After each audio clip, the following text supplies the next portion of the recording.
ആശങ്കയൊഴിയാതെ സംസ്ഥാനത്തെ കെഎസ്ആർടിസി പെൻഷൻകാർ വരും മാസങ്ങളിലും പെൻഷനു വേണ്ടി ഹൈക്കോടതിയെ സമീപിക്കേണ്ടി വരുമോ എന്നാണ് ആശങ്ക.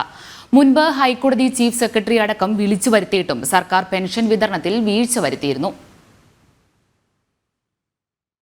തുടർച്ചയായ കോടതി വിധികൾ, 2 വർഷത്തിനിടെ 15 തവണ കോടതിയലക്ഷ്യ നടപടികൾ.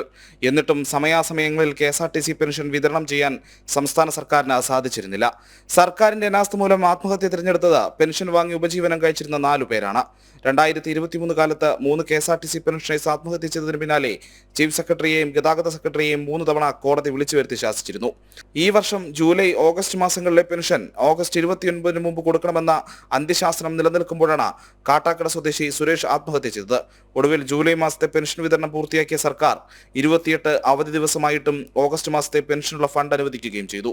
അടുത്ത ബുധനാഴ്ചയോടെ ഓഗസ്റ്റിലെ പെൻഷൻ കൊടുത്തു തീർത്താൽ കോടതി വിമർശനത്തിൽ നിന്നും സർക്കാരിന് രക്ഷപ്പെടാം.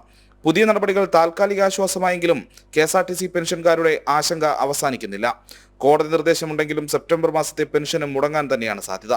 ഓണക്കാല ചെലവുകൾക്ക് പോലും പണം കണ്ടെത്താൻ കഴിയാത്ത സാഹചര്യത്തിൽ പെൻഷൻ വിതരണത്തിൽ പതിവ് അലസത തന്നെയാണ് പ്രതീക്ഷിക്കുന്നത്. സർക്കാരിന്റെ വീഴ്ചകൾ കാരണം പെൻഷൻ വിതരണത്തിന് സഹകരിച്ചിരുന്ന സഹകരണ ബാങ്കുകളുടെ കൺസോർഷ്യവും മുഖം തിരിച്ചു നിൽപ്പാണ്. പെൻഷൻ വിതരണം വീണ്ടും കോടതി കയറുമെന്ന് സാരം. ജനം, തിരുവനന്തപുരം.